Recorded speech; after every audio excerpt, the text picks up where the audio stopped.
My kahel heart is so achy-breaky. Ano ba naman? Kasi simula lang namin ang aming season 14, durog na durog ang aking kahel na puso. Ito po si Alwin Ignacio, na Diva That You Love. Kasama ko ang aking kumaring Ulso Baldita. Hi, this is Alex Brosas. Ito po ang Richie Show. Ang tayo na talaking show. Eto na nga, ako nagdadabog ako. Kasi po, alam niyo naman, isa akong kahel. At isa ko sa mga taong ang gustong-gusto talaga mangyari sa pinakamalapit na hinaharap ay hindi lang maging mag-best friends, si Kyle Echari at si Andrea Brilliante, kundi talagang sila ang maging magkasintahan. Kaso, naku, itong nakarang araw ng mga puso, bumalandra, di ba Mare?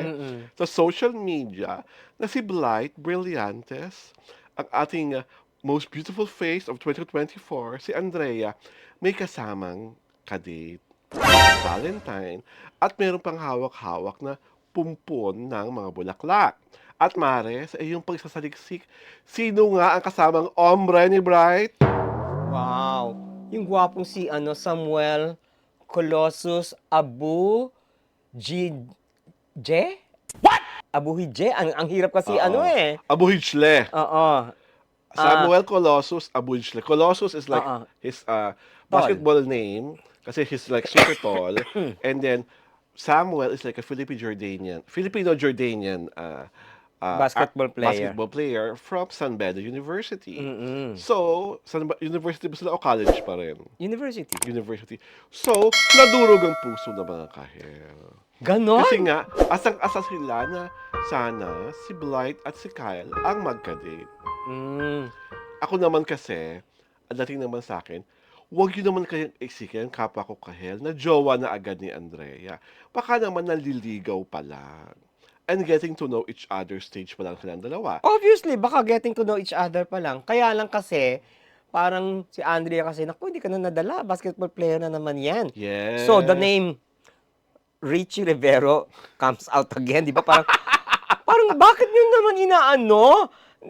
Parang generalize yung mga basketball players. Di ba? Parang, di ba?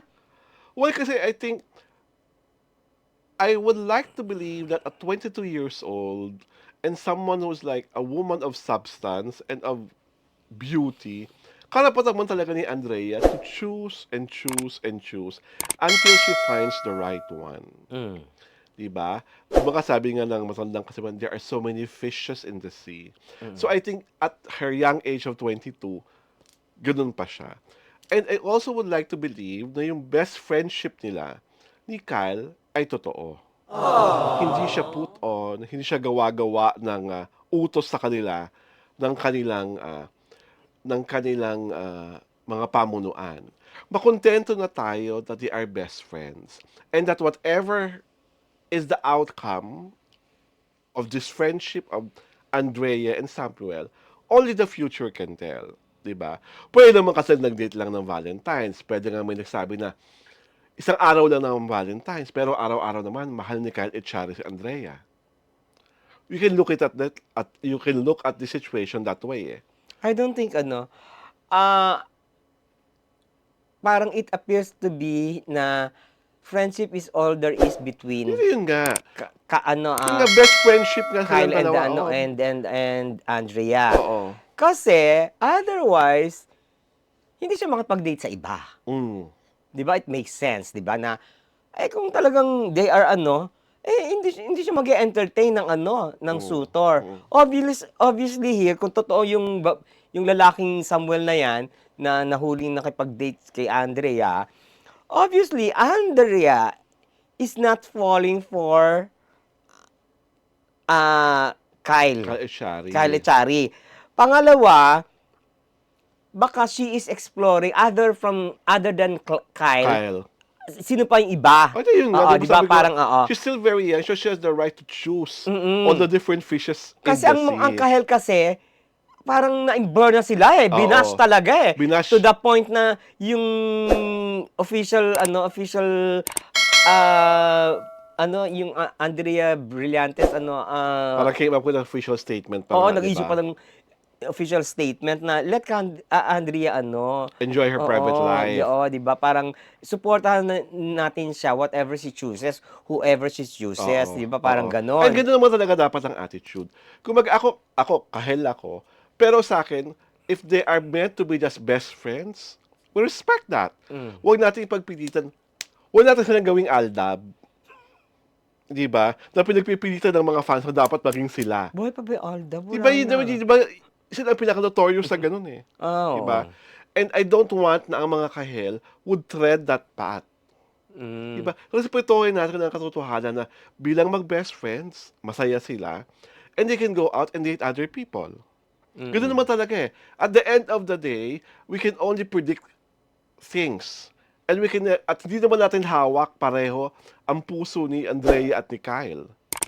Diba? Oo. Kasi ngayon kung mag-best friends sila, they enjoy their friendship, let them. Diba? Lahat naman ng relasyon, ang best foundation ay friendship.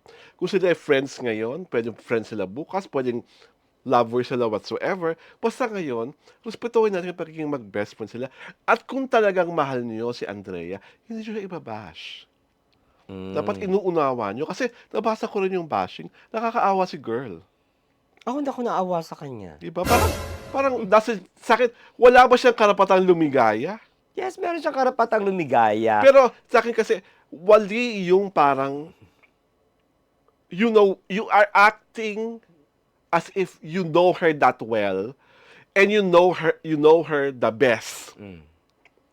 Si Andre lang ang nakakakilala sa sarili niya. But I don't think this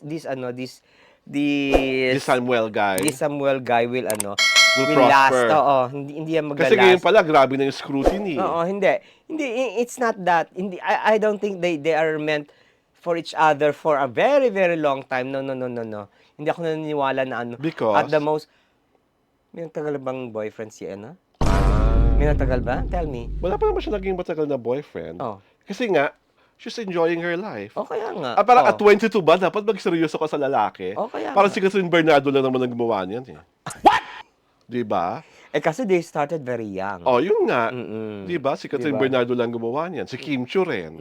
Diba? Nagpauto They sa network. Manalig na mahal sila ng mga lalaki nila. At the Oh. end, iniwan, niloko. Aray ko, Diba? parang may poot. Hindi, sa akin, okay na ako sa batang babae na nakikita kong iba-iba tao Oh. ang nakakasalamuha, nakikilala. Kaya doon sa iisang tao ka lang, para kang robot, ito lang ang minahal mo. Tapos at the end of the day, makikipag-break ka rin lang pala. Hindi rin pala nauwi sa kasalan. O di ba, para rin sa Liza Soberano, nagpagamit rin. Ay! Sino si Liza? Di ba? Yun, yung babae wala nang pag-asa. Wala nang hope? Di ba? Wala nang talagang Oh my pag-asa. God. Kasi, that is how, the reason why I'm upset about the whole idea is that parang you keep on putting on the flirt card kay Andrea Brillantes. Eh, ganun talaga siya eh. Gusto niya talaga yung attention. Gusto niya talaga yung lalaking pinaparamdam mo sa kanya na prinsesa siya. Gusto niya yung maganda siya. And you have to take it against her people. Ano gusto niyo mangyari? Yung parang na siyang docile na batang babae na, opo ma'am, opo sir, ito lang po ang kaya kong gawin. Ano po gusto niyo susundin ko? She's a woman of her own. Diba? You have to give her credit. Kumbaga, oo, daling siya kay ganito, kay ganire, kay ganyan. Hindi naman niya kinatanggi eh. Diba? Pero yung pang-a-attacking Diyos sa kanya, na parang napakalaking kasalanan na nakikipagkilala siya sa bagong binata, best friend niya lang naman tong si Kyle Echari. Wow. Saan nanggagaling yung authority niyo? They're just concerned. Di ba? Charot. They're just concerned na baka ma-fall na naman sa maling guy. Diba? Kahit Diba? ma-fall pa siya lang ma-fall sa paulit-ulit na guy, at the end of the day, makakatagpo rin si Andrea ng tamang lalaki for her. Diba? Malay niyo ang idol niya, si Angelica Panginiban. Aray ko, my God. Oh, diba?